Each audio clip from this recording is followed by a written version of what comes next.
আসসালামু আলাইকুম। নানান ব্যস্ততার কারণে অনেক দিন যাবত আমি কোনো ভিডিও আপলোড দিতে পারি নাই, তবে আজ থেকে কন্টিনিউ দেওয়ার চেষ্টা করব ইনশাআল্লাহ। তো আজকে যে ভিডিওটি আমি এখানে দেখাবো, আর এই ভিডিওতে থাকবে বক্রম দিয়ে কিভাবে গলা বসাতে হয়, কিভাবে কাটিং করতে হয়, সেটি থাকছে আজকের এই ভিডিওতে। ভিডিওটি স্কিপ করবেন না, সম্পূর্ণ ভিডিওটি দেখার চেষ্টা করবেন। কিভাবে বক্রমটি আমি এখানে নিলাম আর কিভাবে কলমের সাহায্যে আমি দাগ দিয়ে বক্রমটি কেটে নিব, সেটি ভালোভাবে লক্ষ্য করবেন। একটি জামার গলা সুন্দর করতে চাইলে বক্রমের প্রয়োজন পড়ে। বক্রম ছাড়া গলা সুন্দর দেখা যায় না। তো এখানে গলা কাটবেন কিভাবে? জামার বডি অনুযায়ী গলা কাটতে হবে। মনে করেন যে এখানে 40 ইঞ্চি বডির জন্য 2.5 ইঞ্চি গলা দিতে হবে, এবং 34 ইঞ্চি 35 ইঞ্চি বডির জন্য 2 ইঞ্চি 2 পয়েন্ট দিলেই যথেষ্ট।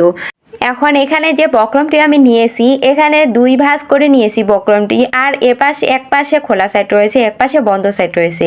তো এখানে যে গলাটি কাটিং করব, এটা হচ্ছে 40 ইঞ্চি বডির জন্য। পাশের দিক দিয়ে নিব 2.5 ইঞ্চি এবং লম্বার দিক দিয়ে নিব 6.5 ইঞ্চি, যেহেতু এখানে একটু ফিতা দিব, যার কারণে হাফ ইঞ্চি আবার বাড়িয়ে নিয়েছি। আর এখানে হচ্ছে একুরেট মাপ দিয়ে কাটবো। আর যখন বক্রমটা আমি কাপড়ের মধ্যে বসাবো, তখন হাফ ইঞ্চি পরিমাণে এক্সট্রা নিব কাপড়টি শুধু সেলাইয়ের জন্য। এখানে যে আমি কলমের সাহায্যে বক্স আকারে 2টি দাগ দিয়ে নিয়েছি, একটা উপরের দিক দিয়ে দিয়েছি আর একটা নিচে।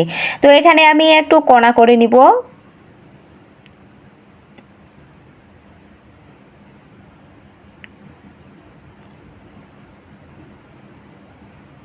কোণা করে দাগ দিয়ে নেওয়ার পর এখন আমি এখানে উপরে রাউন্ড শেপ দিয়ে নিচ্ছি।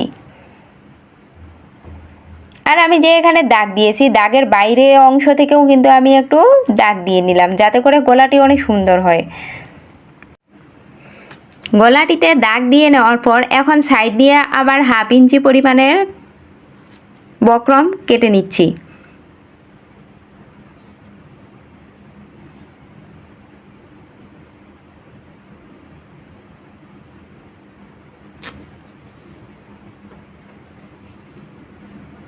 তো এটা হচ্ছে আমার সামনের গলা, পিছনে আমি উঠান গলা দিব। তো 2টি গলায় আমার কাটিং করা শেষ। এখন এই বক্রমগুলো এক কাপড়ের মধ্যে বসাতে হবে। আপনারা চাইলে আয়রন করে নিতে পারেন। তো আমি এখানে মেশিনেই বসিয়ে নিলাম, সেলাই করে নিছি সাইড দিয়ে। তো এই ফিতাগুলোতে সেলাই করে নিছি। এই ফিতাগুলো দিব এই কোণটার মাঝখানে। এখন এই কাপড়ের মধ্যে যে বক্রমগুলো বসিয়ে নিয়েছি, এটা হচ্ছে জামার মধ্যে নিব, আর মাঝ বরাবর একটা সেলাই দিয়ে আটকে নিচ্ছিলাম, যাতে করে বক্রমটা না সরে যায়। এখন সাইড দিয়ে সেলাই করে নিচ্ছি। আর বক্রমের উপর দিয়ে সেলাই করা যাবে না, কাপড়ের মধ্যে সেলাই করে দিতে হবে। আর এখানে যে ফিতাটি রয়েছে, আমি ভিতর পাশ দিয়ে দিচ্ছি, যাতে করে ফিনিশিং আসে। উপর দিয়ে দিলে ভালো দেখা যায় না। তো আমি কোণগুলোতে ফিতাগুলো দিয়ে দিয়েছি এবং ওখানে চাপ সেলাই দিয়েছি, যাতে করে ফিতাগুলো না ছুটে যায়। তো এই তো এখানে সেলাই করা হয়ে গেল। এখন কাপড়টি আমি কেটে নিব। আর এখানে যে কাপড়টি কেটে নিচ্ছি, সাইড দিয়ে হালকা একটু কাপড় রেখে দিব। আর এই কাপড়গুলোতেও ছোট ছোট করে কেটে নিচ্ছি, উল্টিয়ে দেওয়ার সময় যাতে করে সুন্দরভাবে উল্টানো যায় এবং ফিনিশিংটা আসে। এখন পিছন গলাটিও আমি সেমভাবে বসিয়ে নিলাম, সেলাই করে নিচ্ছি, কেটে নিব। তো এখন আমি শোল্ডারটা জয়েন দিয়ে নেওয়ার পর জামার গলাটি এখন উল্টিয়ে দিয়ে সেলাই করে নিচ্ছি। আপনারা চাইলে হাত দিয়েও সেলাই করে দিতে পারেন, সুই সুতো দিয়ে।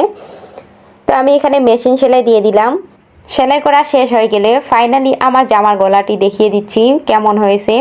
তো ভিডিওটি কেমন লাগলো কমেন্ট করে জানাবেন। ভিডিওটি ভালো লাগলে লাইক কমেন্ট শেয়ার করবেন। ভিডিওটি আজকে এই পর্যন্তই। সবাই ভালো থাকবেন, সুস্থ থাকবেন। আল্লাহ হাফেজ।